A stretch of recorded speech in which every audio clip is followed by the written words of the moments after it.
mas se eventualmente alguém quiser intervir, fazer uma questão, de repente vem aqui, né, e levanta no momento. Isso não atrapalha não, tá, gente? Fiquem à vontade mesmo. A outra coisa, como esse é um tema que eu tenho um pouquinho de familiaridade, eu vou tentar ser bem didático. Se eu estiver sendo muito didático, né, vocês falam, Michel, pode acelerar aí, tá? Da mesma forma, se precisar pôr o pé no freio também, sinalizem. Pois bem, nesses 40 minutos aí que me foi proposto, eu vou tentar desenvolver aqui uma reflexão com vocês que diz respeito, né, de alguns fundamentos do sindicalismo e resgatar também a trajetória do ponto de vista histórico da formação dos sindicatos no Brasil, tentando compreender um pouco até o momento atual que a gente está vivenciando, né? Sei que à tarde vocês vão ter uma outra reflexão, que tem a ver mais com a conjuntura atual, né? Então, acho que vai ser um momento até de preparação para essa atividade de tarde. Pois bem, vou começar aqui, não sei como é que a câmera pegaria isso, mas acho que a gente pode fazer aqui independente da câmera, tá? Essa parte. Eu vou fazer uma atividade que aprendi um pouco estudando psicanálise. Mas meu estudo de psicanálise é de curioso, tá, gente? Eu não sou psicanalista. É algo que eu senti necessidade, sou sociólogo do trabalho, né? Eu vou falar uma palavra e a pessoa que eu apontar vai falar imediatamente a primeira coisa que vem na cabeça dela. Deu para entender? Não é para fazer uma coisa bonita, rebuscada, não. É a primeira coisa que vem quando pensa nessa palavra. Pode ser?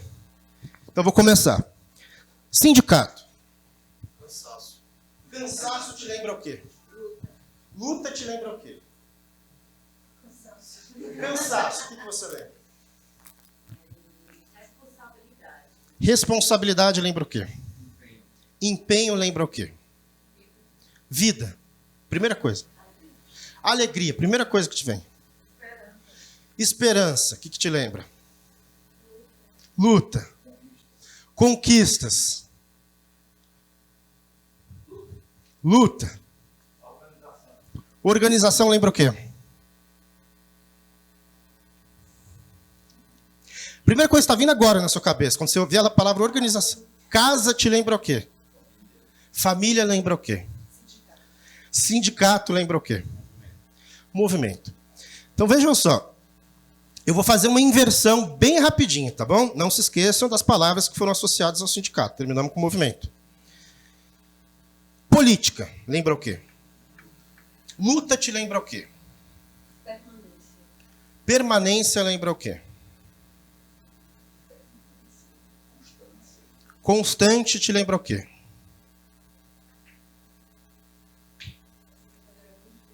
Rápido. Você lê a palavra constante, vem aqui. Dificuldade lembra o quê? Para você. Organização lembra o quê? Sindicato o quê? Greve lembra o quê? Aumento lembra o quê? Disputa. Justiça. Divisão lembra o quê? Não.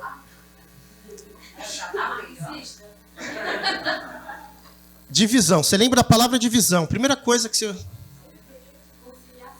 Conciliação lembra o quê?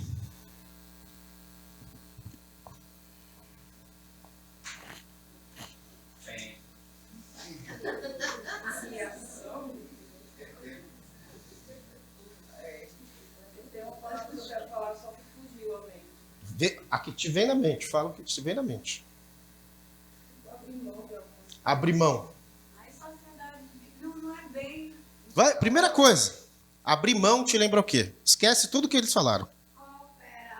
Cooperação lembra o quê? Show? Jogo. Olha só que interessante. Todas as palavras que vocês associaram na primeira atividade, vocês foram falando conforme o outro falou, né? Mas, na verdade, no nosso inconsciente, o primeiro palavra, vocabulário ali, simbólico, ele está dando a pauta e a tônica para vocês. Não é à toa que vocês ficam pensando muito e, às vezes, não falam a primeira palavra. Né? Se a gente falar conciliação, puxa, eu falaria outras coisas. Né? Então, E todas elas foram associações positivas. O Freud chamava isso de princípio de associação livre, que é o quê? Nenhum de vocês falaram, eu pelo menos não peguei nenhuma palavra negativa, vocês perceberam? Cansaço. Né? Que tem a ver, dificuldade, que tem a ver com a própria realidade de vocês na atividade sindical. Atividade sindical, a gente sabe, cansa. Tem momentos chatos, né, de dedicação. Luta, né, e a luta cansa. E a gente não pegou palavras negativas. Se vocês fizerem essa mesma atividade com os alunos dos institutos, dos campos de vocês, com qualquer outro espaço, vocês vão ver que é o contrário. Vocês valorizam a atividade sindical. Não é à toa que estão aqui. A maioria das pessoas associam a palavra de política e sindicato, roubo, corrupção, né? Tudo simbolismo negativo. Por que isso ocorre? Porque a sociedade brasileira ela foi formatada por um tal princípio que a gente tende a entender os processos coletivos de organização e luta como processos deturpatórios e não legalizados, não legitimados. Por que eu estou chamando a atenção isso? Eu queria fazer aqui um breve resgate da estrutura da formação do capitalismo brasileiro. Né? Para isso, a gente tem que pensar um pouquinho o que são os sindicatos. Sindicatos, como todos nós aqui sabemos, são organizações coletivas, né? Entidades de determinadas categorias profissionais, que servem, por um lado, para representar os seus associados diante do patrão ou do governo, né? E, ao mesmo tempo, para mobilizá-los e colocá-los num processo de defesa dos seus direitos. Né? Então, os sindicatos eles surgem na história do mundial, na história do capitalismo, final do século XVIII, entre o século XVIII e XIX, com o próprio fruto da sociedade capitalista industrializada nascente na Europa. Né? Então, quer dizer, os sindicatos surgem, não vou ficar aqui muita contextualização histórica, o nosso foco é no Brasil, né? Mas como uma resposta, do ponto de vista histórico, da própria natureza de funcionamento da exploração capitalista, quando substitui o trabalho manufatureiro, o trabalho individual, para o trabalho industrial da grande indústria. Né? Naquele momento, portanto, o trabalhador, o proletariado, né, que não tem os meios de produção necessários para a sua sobrevivência, ele vende a sua força de trabalho, a sua capacidade de produção, em troca de um salário para a sobrevivência. A sanha do capital, qual que é? Cada vez mais ter lucros, cada vez mais aumentar a jornada, diminuir os salários. Portanto, os sindicatos surgem historicamente justamente isso, para tentar negociar com o patrão melhores condições de trabalho. Perceba que o sindicato, portanto, não tem nada de revolucionário na sua origem. É uma própria natureza do funcionamento das relações sociais de produção capitalistas, de ter uma resposta dos oprimidos, dos trabalhadores organizados, para sustentar, para diminuir o seu jornada de trabalho, lutas por aumento de salário. Aí tem várias formas que os sindicatos vão se organizando historicamente, desde a negociação, da conciliação, da greve, da correlação de forças, dos piquetes e assim por diante. Né? No caso brasileiro, que é o que nos interessa mais aqui, antes de entrar nos sindicatos, é bom lembrar que a estrutura que fomentou o sindicalismo no Brasil, ela tem alguns pilares que eu gostaria de destacar. O primeiro deles é que a gente vem de uma estrutura política, né, uma estrutura colonial escravista, ou seja, um passado, digamos assim, histórico que determinou a sociedade de classes brasileira, que foi o trabalho escravo. Mais de 4 séculos de escravismo colonial. Isso é absurdo em perspectiva histórica. E que isso trouxe um patamar de superexploração do trabalho humano, né, poucas vezes visto em outras nações. Um outro elemento importante, e daí na questão do racial, ela é tão historicamente, estruturalmente presente na sociedade brasileira. Outra questão importante é como o capitalismo se formou no Brasil. Um capitalismo dependente e associado às potências estrangeiras, ao imperialismo. Diferente dos países clássicos, quando a gente estuda, por exemplo, na Inglaterra, a formação do sindicalismo, na França e assim por diante, nós nunca tivemos uma burguesia, ou seja, uma classe dominante com um projeto nacional autônomo e independente. Nunca na história do Brasil. Nunca houve uma revolução clássica burguesa no Brasil. Florestan Fernandes talvez seja a melhor expressão nesse sentido. Né? Sempre dependente de um mercado exterior, né? Sempre com uma política, portanto, de subalternização às relações dominantes do imperialismo. Um outro caráter que tem a ver com a formação da sociedade brasileira é esse caráter autocrático, das decisões de cima para baixo. Todas as rupturas ou mudanças de fases na história do Brasil foram transições mais ou menos negociadas de cima para baixo. A instituição do Brasil, República, e assim por diante. E, portanto, consolidou uma democracia muito frágil, uma cidadania regulada, restrita para alguns, suspensa muitas vezes por golpes. Para lembrar aqui, o Brasil República surge com 2 governos militares. Não sei se todo mundo tem memória histórica, É importante lembrar. Logo nos anos 30, um novo golpe. Depois do Estado Novo, a institucionalização de um regime autoritário. Depois, em 64, um outro golpe. E várias tentativas nesse processo. 2015 e 2016, um novo golpe. Então, a democracia é muito frágil no Brasil. Por que isso tem a ver com os sindicatos? A classe trabalhadora e o sindicalismo no Brasil surge diferente do que a gente vê muito na visão tradicional, e isso eu tenho tentado destacar um pouquinho nas nossas pesquisas. Não surge com os trabalhadores imigrantes, como a maioria dos livros didáticos colocam para a gente. Vocês já devem ter ouvido falar, O sindicalismo no Brasil surge com a experiência do trabalhador imigrante que vem aqui como força de trabalho assalariada. Peraí, e antes disso? O primeiro registro de greve histórica que nós temos no Brasil é de 1858, greve de tipógrafos no Rio de Janeiro, sobre regime de trabalho escravo. 30 anos antes da abolição da escravidão. Então, quer dizer, a formação da classe trabalhadora brasileira, fundamentalmente, se deu do processo de organização, de associação e luta, numa combinação desses 2 elementos, de trabalhadores escravizados, que ninguém é escravo, ninguém nasce com a condição de escravo eterna, é um sujeito escravizado pela história, e trabalhadores livres, que muitas vezes nos grandes centros urbanos, como por exemplo Rio de Janeiro, naquele período, no século XIX ainda estou falando, conviviam nas mesmas experiências de cidade, às vezes de trabalho, tinham, por exemplo, locais de trabalho que conviviam trabalho escravo com trabalho assalariado, livre. Então, homens livres, mulheres livres, com trabalhadores escravizados, têm as primeiras experiências comum de luta pela liberdade. Formando redes de solidariedade. Por exemplo, eu cito aqui em 1881, círculos operários, por exemplo, o Círculo Operário Italiano, que era um setor de trabalhadores livres que se associavam com a luta anti-escravista. A luta, portanto, a favor da liberdade dos trabalhadores negros. E muitas vezes compravam a alforria desses trabalhadores. Muitas vezes essas associações de auxílio mútuo, é assim que surge o sindicalismo no Brasil. Sociedades que arrecadam, vamos dizer assim, dinheiro para que em momentos em que o trabalhador ou é demitido ou está com algum problema de saúde, como o Estado não cobria assistência social, seguridade, etc., nesse período, os sindicatos fomentavam a ajuda financeira para esses trabalhadores. As sociedades de organizações de auxílio mútuo, as primeiras irmandades que vão dar origem aos primeiros sindicatos no Brasil. Então é importante a gente destacar isso. Eu gosto muito do professor Marcelo Badaró, lá da UF do Rio de Janeiro, que destaca nas suas pesquisas esse elemento. Como a formação da classe trabalhadora, ela fundamentalmente tem uma associação no Brasil entre negros, do ponto de vista das organizações sindicais, e trabalhadores livres, portanto brancos.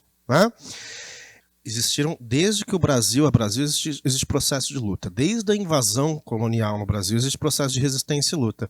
Eu estou me referindo à formação da classe trabalhadora moderna. Então, eu não estou incluindo aqui as lutas pretéritas desse período. Agora, é muito polêmico dizer que essa foi a primeira greve do Brasil. É que se tem registro. Os principais pesquisadores de documentos históricos apontam sempre em 1858. Agora, de processo de mobilização de reivindicação de trabalho. O próprio livro, se me permite, eu falo isso com bastante carinho, porque além de amigo pessoal, foi meu orientador, o Ricardo Antunes. Esse livro, que foi muito pioneiro, ele é de 80, se eu não me engano, 81, da coleção Primeiros Passos, mas ele tem ainda aquela visão tradicional de que a classe trabalhadora é formada pelo operariado industrial e estrangeiro. Hoje o próprio Ricardo fala, é verdade, né? É preciso rever esse argumento. Né? Mas, enfim, foi uma contribuição importante. Né? Quem sou eu para falar alguma coisa aqui do querido Ricardo Antunes, que é a maior referência de sociologia do trabalho, talvez, na América Latina. Então, as irmandades, né, os tipógrafos no Rio de Janeiro, que eu falei, que formavam associações, né, ainda no século XIX, aqui a Sociedade Cearense Libertadora, que era um grupo de trabalhadores que se organizavam, aqui no estado de vocês, em particular em Fortaleza, para garantir liberdade dos trabalhadores escravizados e lutar por melhores condições no local de trabalho. É diferente das grandes revoltas que nós tivemos, por exemplo, de libertação, né, de independência, disputa no local de trabalho, o conflito capital-trabalho de maneira direta. Né? Portanto, trabalhadores assalariados partilhavam espaços de experiência de trabalho e de vida, formavam jornais de reivindicação. Né? As primeiras formas, portanto, associativas comuns se dava pela solidariedade de luta, pela liberdade e por melhores condições de trabalho. Essas foram as primeiras organizações, as primeiras greves, os primeiros processos de luta no local de trabalho. Podemos citar aqui vários deles, né? Mas o que eu queria frisar nesse primeiro momento é que a formação da classe trabalhadora no Brasil começou na vigência da escravidão, e não a partir do processo de libertação dos escravos em 88. Tá certo? Não é a partir disso. É justamente na vigência ainda do período escravocrata. Né? Tirado esse mito, portanto, ainda na Primeira República Brasileira, aquele período ali que vai de 1889 até 1930, nós temos a constituição do movimento operário, propriamente dito, no Brasil. Vocês sabem que a maioria esmagadora da população brasileira vivia no campo. Tá? Mas já tinha incipiente formação de trabalhos industriais, fabris, nos principais centros urbanos no Brasil. Né? Então, as principais reivindicações eram jornada superior, reduzir as jornadas, né, que eram superiores a 10 horas de trabalho, regulamentar o trabalho infantil, questão da insalubridade nas indústrias, denúncia do alto custo de vida, denúncia dos baixos salários, das condições inapropriadas de trabalho. Portanto, naquele momento, como é que era vista a questão social no Brasil? Como caso de polícia. Quem resolvia isso era a repressão do Estado. Então, trabalhador organizado é mal visto nesse sentido. Mas, naquele momento, os sindicatos eram livres e independentes no sentido de que não eram atrelados à entidade estatal. Isso é importante que a gente tenha compreensão. Luta por onde morava a classe trabalhadora fundamentalmente nesse período, né? Fundamentalmente nos cortiços, na formação das vilas operárias, nos espaços periféricos que vão se formando no Brasil. Portanto, percebam que o sindicalismo não está destituído das condições gerais da sociedade brasileira. Não é uma questão meramente corporativa de uma categoria, mas sim inserida num contexto mais amplo da sociedade. Esses primeiros sindicatos, por exemplo, lutavam pelo índice de custo de vida, para reduzir aumentar o índice do salarial, do conjunto da classe trabalhadora. Aqui formaram-se as primeiras correntes sindicais, as primeiras tendências políticas coletivas. Para citar aqui os principais deles, nesse primeiro período, um setor que a gente chama de anarcossindicalista, que era formado pela ideologia anarquista. O anarquismo, como é que o anarquismo vê os sindicatos? Né? Vê como um espaço importante de luta, como um fim em si mesmo, de lutar contra a autoridade, de lutar contra, portanto, as formas de imposição, e viam a formação dos primeiros partidos políticos brasileiros surgindo como algo negativo. Greve, portanto, para o setor anarco-sindical, era um fim em si mesmo, percebem? Não era um meio de luta para a gente conseguir algo. Era um fim em si mesmo, porque aquilo ia formar o germe da revolução na sociedade. Né? Um setor que foi muito forte, o setor anarco-sindical, entre as 2 primeiras décadas da Primeira República, foi o setor que mais influência teve no movimento operário brasileiro. Até os anos 20, em que se forma no Brasil, a partir da orientação europeia, o Partido Comunista, na época do Brasil, que é o Partido Comunista Brasileiro. Em 1922. Formado, inclusive, para quem não sabe, por anarquistas. tirando um dos fundadores do núcleo central do PCB, todos eles eram anarquistas, inclusive os principais cabeças, Astrogildo Pereira e etc., comunistas. Gozado isso, né? Os comunistas tinham uma orientação diferente dos anarquistas. Achavam que a luta dentro dos sindicatos era importante, mas elas deviam estar a serviço de um projeto de emancipação da sociedade.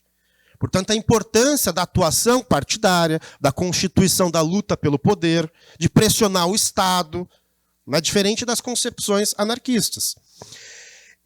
Os socialistas reformistas, era uma outra corrente, né, que era a ideia de que é possível negociar dentro do regime capitalista, sem alterar o regime capitalista, melhorar a vida dos trabalhadores, a negociação, a conciliação de interesses entre patrão e trabalhador. É possível ter um momento de conciliação, de igualdade, digamos assim, essa é a orientação dos socialistas reformistas.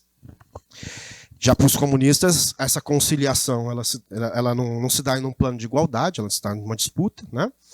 E sindicalistas amarelos, que eram aqueles sindicalistas chamados pelegos, né, de colaboração patronal, né, agentes do patronato para apaziguar a luta de classes. Essas eram as principais correntes no meio operário até esse período.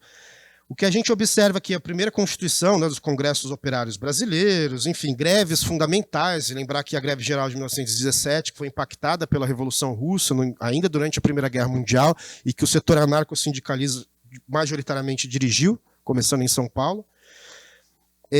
A partir de então, a gente tem, nos anos 30, naquele primeiro governo Vargas, de 30 a 45, uma mudança importante. O Estado passa a ser um agente interventor na legislação social. Um elemento, portanto, de tentar harmonizar o conflito de classe capital-trabalho, né, pela via autoritária, preciso dizer. O Getúlio Vargas foi, sobretudo, e antes de mais nada, um ditador. De intervenção nos sindicatos, né, a política econômica voltada para um desenvolvimento nacional e industrial, que o Brasil não tinha até então. Voltado para esse setor. Aí que surgem as primeiras leis trabalhistas, que, repito, são fruto de lutas do movimento operário pretérito, tá certo? Tinham pequenas legislações trabalhistas no período anterior, mas é aqui que se consolida propriamente uma legislação social protetora do trabalho, que vai se fechar, sobretudo nos anos 40, com a CLT. Né? Que tem a ver com uma legislação previdenciária, de seguridade social para os trabalhadores. Lembra quando a gente falou que os trabalhadores não tinham um regime de segurança social? Agora o Estado passa a conceder, mas eu já vou dizer que não é para todos. As leis trabalhistas, uma legislação sindical, de um modelo de sindicato único por categoria e por região.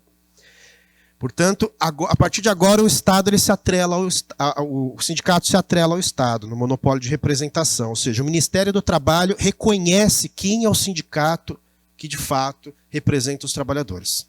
E controla o seu caixa financeiro. Para vocês terem ideia, em momentos de greve, a arrecadação sindical não poderia ser utilizada pelas entidades sindicais.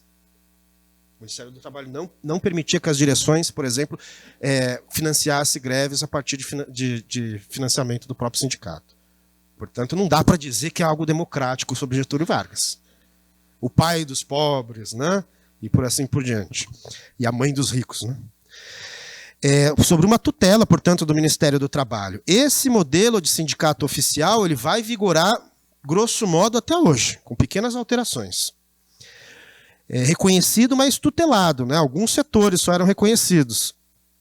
Diferente das organizações sindicais autônomas que nós tínhamos até então, que não precisavam do reconhecimento do Estado.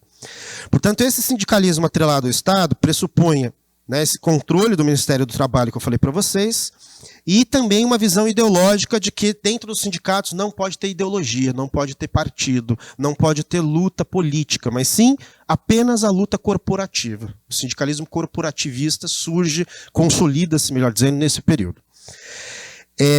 E muita repressão. Aqui eu lembro, por exemplo, em 1935, na repressão à Aliança Nacional Libertadora, que é um momento importante para calar e silenciar a luta política no Brasil. Né? E a instituição do imposto sindical e a valorização das direções pelegas, o chamado peleguismo. Todo mundo aqui sabe o que é o pelego. Né? O pelego é aquela parte que sustenta a bunda do sujeito no cavalo. Então é aquele que faz a amortização entre o patrão e a base. Né?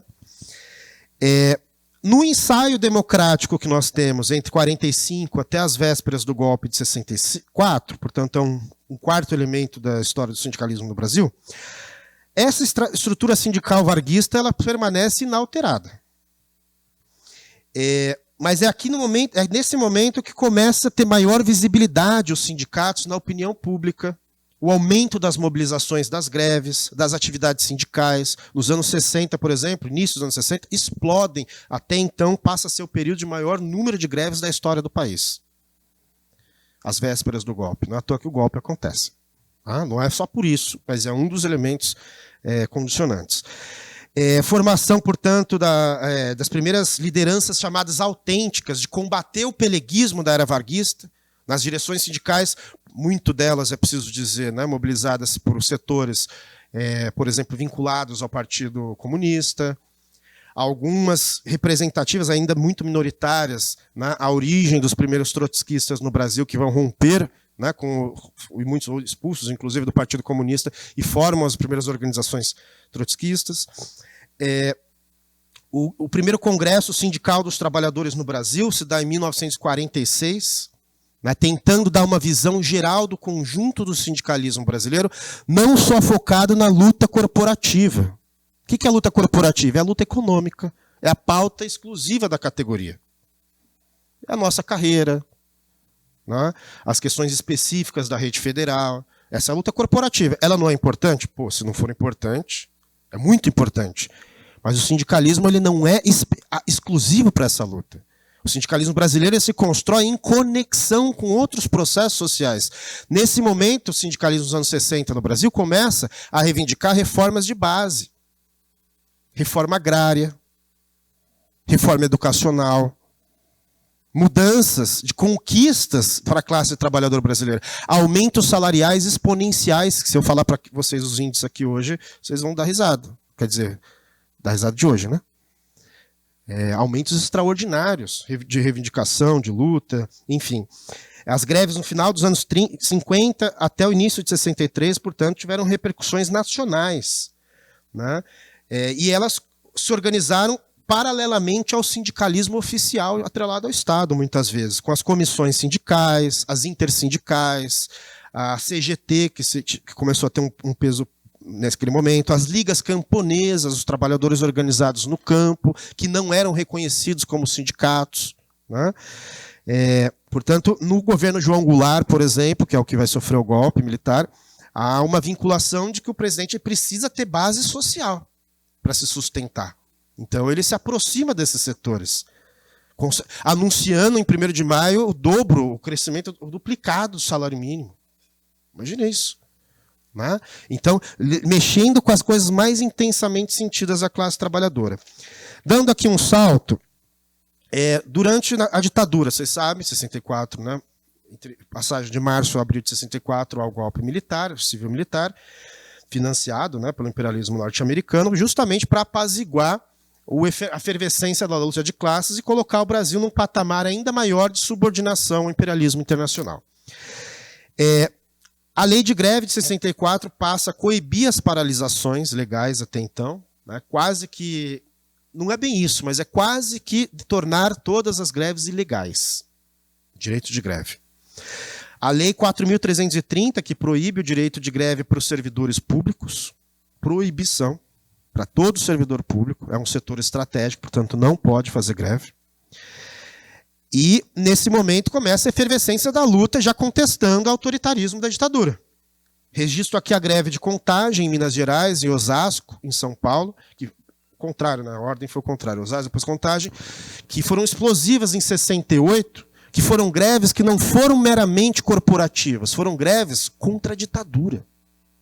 Foram greves que se conectavam com o movimento estudantil. Nós temos manifestações estudantis extraordinárias em 68, no mundo inteiro, inclusive, né? E se conectando com a pauta dos movimentos populares. São duas greves simbólicas importantes que elas vão ser massacradas. Quando a gente ouve o Lobão falar, por exemplo, nas lives, nas atividades, O projeto de Bolsonaro é impor uma derrota histórica à classe trabalhadora. Vocês já ouviram falar isso? O que é derrota histórica? Nesse momento, 68, o Brasil tem uma derrota histórica. Não é à toa que em dezembro é o AI-5 que vem para a tona. O ato institucional mais perverso da ditadura, né, de cassação de direitos, etc. Significa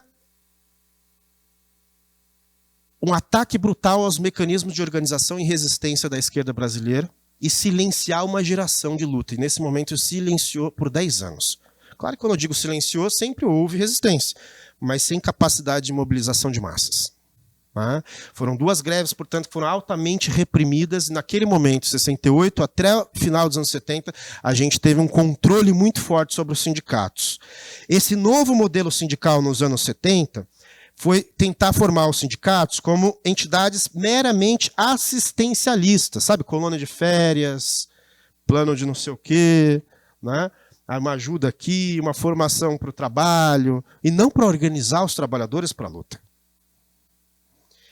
Isso é intervenção nas direções sindicais.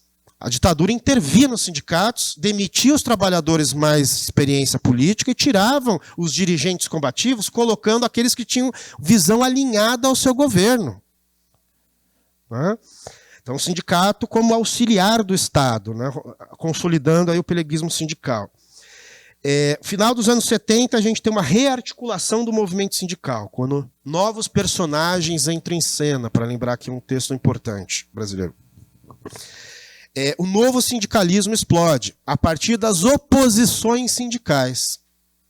As oposições dos sindicatos pelegos, que faziam trabalho de base, no chão da fábrica, comissões de fábrica, que na luta dentro do espaço fabril disputava a consciência dos trabalhadores.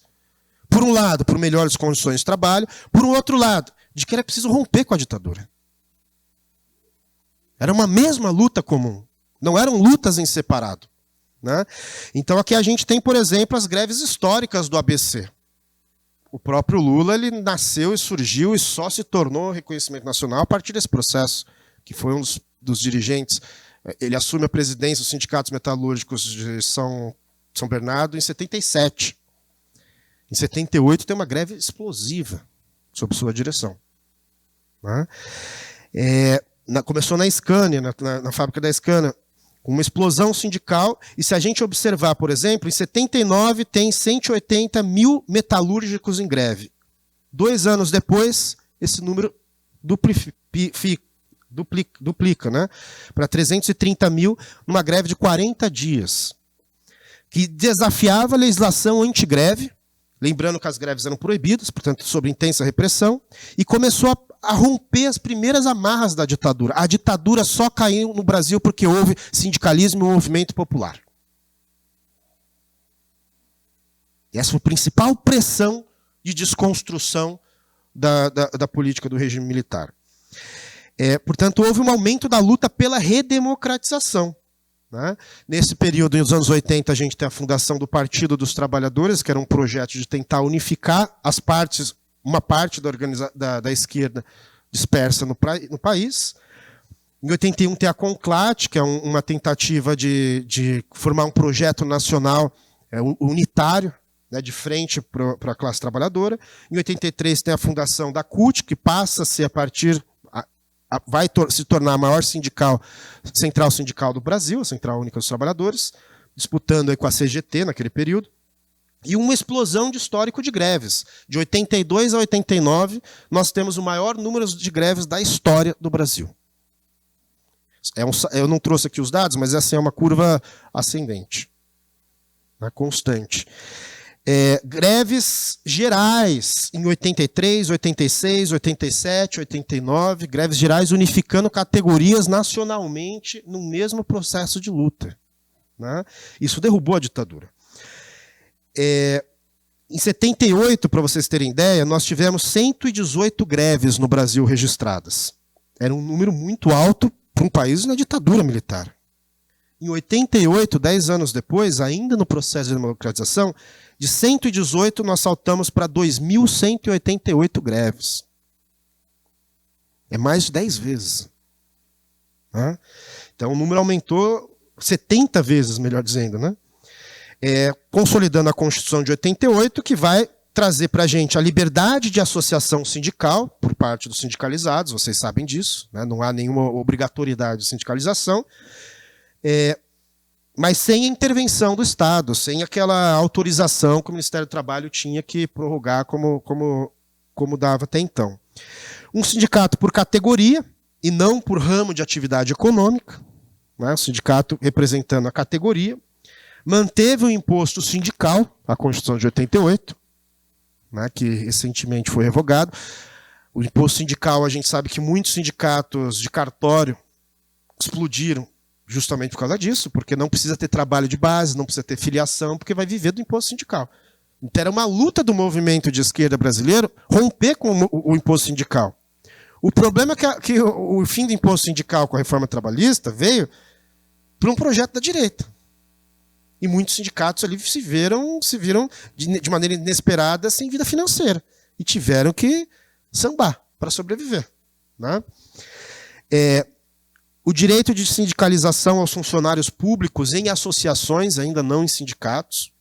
Inclusive o Sinasef vai se constituir a partir da Constituição de 88. Né? Não é à toa que vocês veem na educação que a maioria dos sindicatos são tudo associações, ANDES, né? Originalmente era uma associação, a POSP em São Paulo, assim por diante. O sindicato único, né, e garantindo direitos sindicais para os trabalhadores no campo, que foi uma conquista importante, mas manteve determinada estrutura varguista de funcionamento. Né? Já nos anos 80, para correr aqui com o nosso tempo, houve um processo de desertificação neoliberal, né, ou seja, as políticas neoliberais de Estado mínimo, de diminuir programas sociais, de investimentos para as áreas sociais, aumento das privatizações, terceirização do trabalho, flexibilização do trabalho, portanto, reduzindo direitos trabalhistas. Isso ocorre a partir do Fernando Collor, mas é intensificado no primeiro governo do Frei Cardoso. Né? Então, esse foi um ataque muito forte aos sindicatos que vinham no momento de ascenso. Nos anos 90, há um refluxo do movimento sindical no Brasil. Muito forte. Não é à toa que surge uma outra grande central sindical, que é a Força Sindical, que é um sindicato com uma orientação diferente que a CUT até então tinha nos anos 80, que era um sindicato enraizado nas bases, né, de mobilização social, de luta por direitos mais amplos da categoria, né, de combate às burocracias sindicais, ao peleguismo. A Força Sindical ela surge justamente para negociar diretamente com o patrão, um sindicalismo de negócios, de resultados, e não de organização e luta da categoria. Né? Então, esse sindicato de parcerias, de negócios, constituiu bastante a força sindical. E que é preciso dizer que também impactou a CUT. Aqui eu não posso ser desonesto para falar disso. Os primeiros congressos já sindicais, já no final dos anos 80, por exemplo, da CUT, já começa a ter um transformismo muito forte.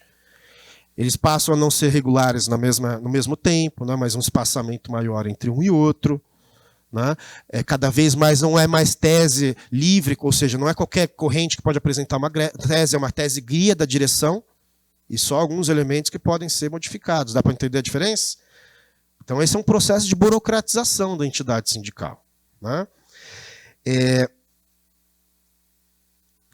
E um processo de reestruturação produtiva, de mudanças profundas no mundo do trabalho brasileiro. Né, das novas tecnologias que vêm, tanto no universo fabril, aumento do setor de serviços, que era quem os sindicatos não sabiam organizar até então. Né, como organizar trabalhadores no setor de serviços, que não têm direitos, são informais, têm contratos flexíveis, né, terceirizados. Eu lembro que uma vez na central sindical que eu participava, veio essas perguntas, sabe? Os sindicatos devem ou não mobilizar-se para tentar auxiliar os trabalhadores terceirizados. Né? Essa era uma discussão daquela conjuntura. Ali a gente tem, portanto, uma diminuição da industrialização no Brasil, aumento do setor de serviços, das novas tecnologias, de novos modelos gerenciais que tentam cada vez mais cooptar o trabalhador para a lógica da empresa. Por que vocês acham que literatura de autoajuda é a literatura mais vendida no Brasil? Eu estava no aeroporto vindo para cá, não tinha nenhum livro, eu gosto muito de ler quando estou parado. Eu tive que comprar um desses autoajuda. Aí eu comecei a ler. É o ideário neoliberal na cabeça. Todas as mudanças são possíveis, depende de você. Como fazer amigos e influenciar pessoas, depende de você. Como ter não sei quantos, depende de você. Por que os homens fazem sexo e as mulheres fazem amor? Quem mexeu no meu queijo? E assim por diante. Né? É toda aquela ideologia do universo corporativo que passa a penetrar o universo da vida. O neoliberalismo tem provocado isso dos anos 90 para cá. Isso faz com que o trabalhador se distancie das lutas coletivas. Impacta diretamente o mundo do trabalho organizado. Percebe? É uma ideologia pesada que transforma tudo em empresa, pela lógica da empresa. Tudo tem a ver com a eficiência, com lucros, resultado a curto prazo, a construção de vínculos que podem ser quebrados a qualquer instante. Né? E o aumento da precarização do trabalho, do desemprego. Nos anos 90 a gente tem o auge do desemprego no Brasil. E tivemos uma grande repressão aos sindicatos combativos. Para lembrar que logo no governo Fernando Henrique Cardoso, os petroleiros, 95. Né? Da mesma forma que a Margaret Thatcher havia destruído o sindicalismo inglês. Da mesma forma, Ronald Reagan nos Estados Unidos nos inícios dos anos 80. Da mesma forma, Pinochet nos anos 70, que foi a primeira experiência neoliberal do mundo. Que, inclusive, o governo anterior tinha quadros. Né? Nos anos 2000, a gente tem, finalizando, que acho que o tempo já... Né? Nos anos 2000, a gente teve uma reconfiguração do sindicalismo brasileiro, que na medida em que o movimento sindical, boa parte, majoritário do Brasil, passa a ter alguma expectativa em um governo, né, do PT, de ampla coalizão, Carta ao Povo Brasileiro, tudo aquilo que vocês já conhecem, e muitos setores do sindicalismo brasileiro se atrelaram ao governo. Muitos quadros, inclusive, de dirigentes sindicais se cooptaram para os fundos de amparo ao trabalho, para pastas ministeriais. E o sindicalismo brasileiro se viu dividido. Uma parte, portanto, oportunista, uma outra parte patronal, a outra parte se ultra-esquerdizou. E se constituiu uma parte do sindicalismo de lá para cá, brasileiro, ultra-esquerdista, que era muito pequeno e se tornou hoje ativo, ainda é minoritário, mas é ativo, é aquela ideia de autoproclamação. Distanciar-se das massas, das bases. Eu tenho a resposta, venham até mim. Né? Repetir modelos permanentes de luta, de reivindicação, né? E desconectado da consciência das massas. Esse é um setor muito forte. Portanto, tanto o ultra-esquerdismo quanto o oportunismo são duas doenças no sindicalismo brasileiro. Precisam ser combatidas. Né? E nesse período, portanto, a gente tem, só para citar aqui, finalizando alguns dados, greves defensivas, né, com o governo Temer e Bolsonaro.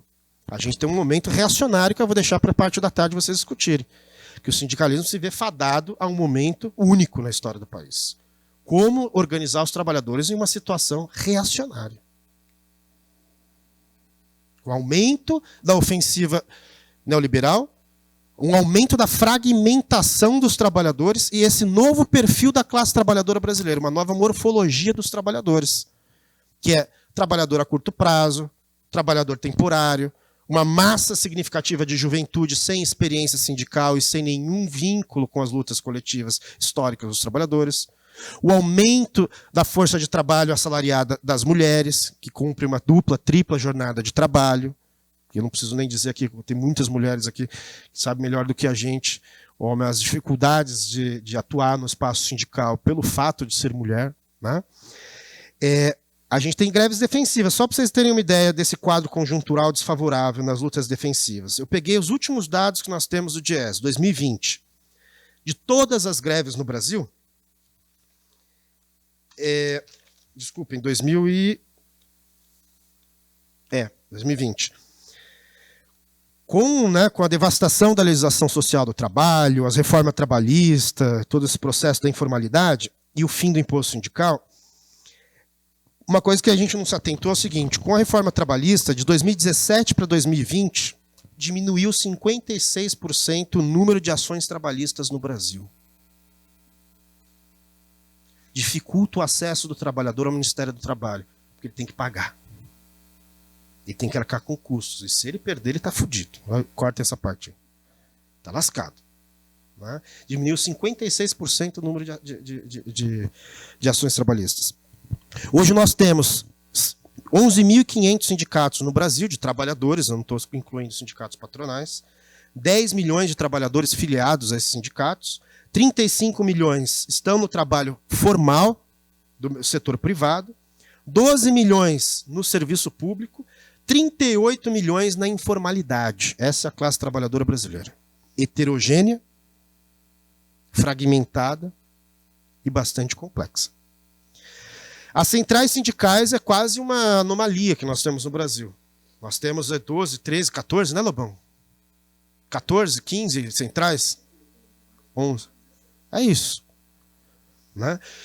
Olha só, a CUT hoje tem 34% da representação dos sindicatos no Brasil. A Força Sindical, 12%. A UGT, 11%. CTB, 9%. Nova Central Sindical, 7%. CSP, 7%. Para não falar as menores, né? Intersindical, CSP com lutas e etc. Portanto, a gente tem uma fragmentação de centrais sindicais muito forte. Para que serve uma central sindical? Para ser uma frente organizada dos sindicatos. Se a gente tem várias centrais sindicais, com vários projetos diferentes, é porque a gente tem um momento de sindicalismo muito disperso e fragmentado no país. Né? 2021, últimos dados, e isso eu encerro aqui minha fala. Os últimos dados que nós temos é de 2021. Você sabe que o governo Bolsonaro não facilita acesso a dados de mundo do trabalho. Né? Nós tivemos 721 greves no Brasil. Vejam a situação defensiva. 88% dessas greves são greves defensivas. O que é uma greve defensiva? Até então nós tínhamos greves por aumento de direitos, aumento de salário, conquistas trabalhistas. Esses 88% de greves que nós tivemos em 21, sabe para que foi? Manutenção de direitos. Preservação daquilo que já existe. Olha o tamanho do retrocesso, vocês percebem? 56% das greves foram encerradas no mesmo dia que foram deflagradas. Mais da metade das greves. Greve de advertência, né? 13% só duraram mais de 10 dias. 3% das greves de 2021 contou com mais de 2.000 trabalhadores na base. Portanto, é um potencial de luta no movimento sindical muito retroativo que nós estamos vivendo. Daí a importância da formação das frentes unificadas de luta, dos espaços coletivos unificados que envolvam não só a luta corporativa, mas, por um lado, a luta corporativa traga os trabalhadores da base para discutir carreira, para discutir aumento salarial, para discutir questões específicas, mas conectadas com pautas estruturais da sociedade. Né? Porque, por isso que nunca foi tão importante derrubar Bolsonaro. Não é porque a gente queria derrubar Bolsonaro para pôr o Lula na presidência, ou porque a gente queria qualquer outra coisa. É porque era necessário para a sobrevivência da luta organizada dos trabalhadores. Isso não resolveu a vida, mas já foi, digamos assim, sair da porta do inferno, entende? Não entramos no reino do céu, mas saímos da porta do inferno. Isso é importante. Né? Então, finalizando aqui, abrindo um pouco para discussão para vocês, eu acho que é importante a gente perceber como os direitos sociais são fruto de avanços e recuos com base na correlação de forças na sociedade. Em momentos de ascenso de lutas, se vocês pegarem as lutas do Sinasef, tem um artigo meu que vai ser publicado provavelmente mês que vem pela seção sindical do Sinasef São Paulo, o e-book, depois eu passo para vocês. Eu resgatei todas as lutas do Sinasef do momento da sua fundação até Bolsonaro. Vocês podem perceber, o momento de principais conquistas dentro da nossa rede foram momentos em que a gente esteve mobilizado. Mobilizados. Os momentos de menos conquistas foram os momentos de mais fragmentação, mais lutas isoladas, mais lutas corporativas. Né? Então isso é um ensinamento importante para a gente. O Sinasef, querendo ou não, tem uma taxa de sindicalização maior do que a taxa nacional. Se a minha cabeça estiver boa, nacional ela teve um declive de 2012 até 2019, é o último dado que a gente tem.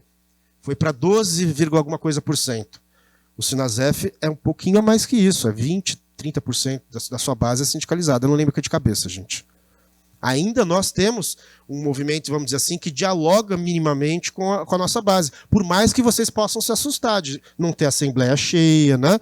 Mas o sindicalismo no Brasil está muito fragmentado. É preciso, portanto, por um lado, retomar o sentido classista e revitalizar os sindicatos, combater o burocratismo, né? Que são aqueles dirigentes que se fecham, se encastelam nas lutas, não dialogam com a base, não tem trabalho de base, não vai no local do seu campus, não faz essa articulação de luta, se combater os privilégios sindicais, nós sabemos que os dirigentes sindicais têm privilégios sindicais, né, políticos e financeiros.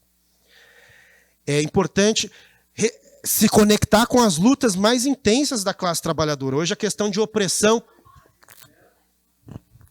Vamos lá. Vamos lá. A gente sabe, por exemplo, que pequenos privilégios, por exemplo, né? Muitas vezes a questão telefone, né? Uma diária, um hotel, a viagem paga, isso é necessário. O que eu estou querendo dizer é que muitas vezes os dirigentes sindicais se atrelam a isso e não largam o osso, entende? A longo prazo, por isso que é importante renovar as direções sindicais. Um dirigente sindical a longo prazo, com essas, vamos dizer assim, pequenas coisas, muitas vezes ele se distancia da sua base. Deu para entender? Ele acaba se acostumando a determinadas situações e ele se distancia da luta. Portanto, é um mecanismo importante de combate à burocratização interna nos sindicatos ter democracia operária. O que é isso? As instâncias de base devem controlar suas direções. Transparência financeira das prestações de contas sindicais, balancetes regulares, controle desse ponto de vista. As decisões devem ser mais amplas e democráticas.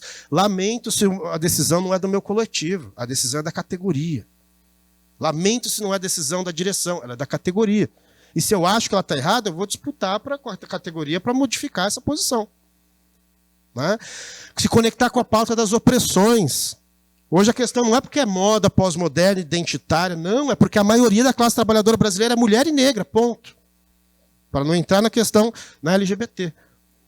São lutas necessárias e importantes para se revitalizar o sindicalismo no século XXI. Que está atrelado àquele sindicalismo do século XX, que é do chão da fábrica, do fordismo. A gente está num outro mundo. O sindicalismo está conectado àquele sindicato e tem dificuldade em atuar nesse período. Então é necessário recuperar, por um lado, o classismo, a independência de classe diante de governos, de patrões ou de partidos. Isso não quer dizer que não é importante, que é proibido a atuação de partido. Eu sou partidário, eu sou do PSOL. Né? Sou vinculado a uma corrente do PSOL, a Resistência. E é importante que os partidos estejam presentes nos sindicatos. Quem diz que é contra partido em sindicato, na verdade, está defendendo um tipo de visão política. Né? É importante que seja uma entidade plural de ideias, de mecanismos de organização, e que saiba conviver com as minorias, com as oposições, de maneira tolerante, e não o vale tudo da direita e um setor stalinista incorporou, que é o quê? Acabar com a reputação de dirigentes sindicais por disputa política. Isso a gente vê presente em vários sindicatos. Ainda eu sou daqueles, né, como muitos de vocês, Lobão, de que reconhece os vícios sindicais e problemas que o sindicalismo teve no passado. Sabemos dos problemas do sindicato, mas ainda hoje é o principal instrumento de luta por direitos dos trabalhadores no Brasil. E a gente não descarta ferramentas porque nós não temos melhores.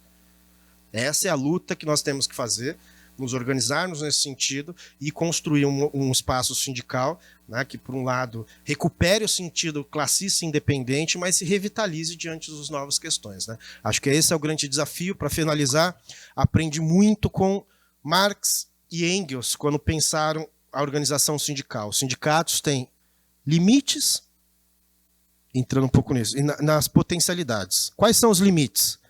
O sindicato máximo que consegue atuar, do ponto de vista prático objetivo, é na consolidação de direitos. Não, tem limites. Por isso que a luta sindical não é a única luta política. A gente tem que se envolver em outras lutas políticas para transformar essa sociedade, junto com a luta sindical, em um espaço de emancipação dos seres humanos. Tá? De superar essa ordem da exploração do homem pelo homem, das formas de opressão, junto com os movimentos populares, junto com os partidos que têm essa perspectiva, e dentro dos sindicatos seja um elemento de escola, de aprendizado para o socialismo. Né? Então, são elementos que acho que são importantes a gente não perder de vista quando a gente discute sindicato e história do sindicato. Mas podemos, acho que, abrir aqui para as questões.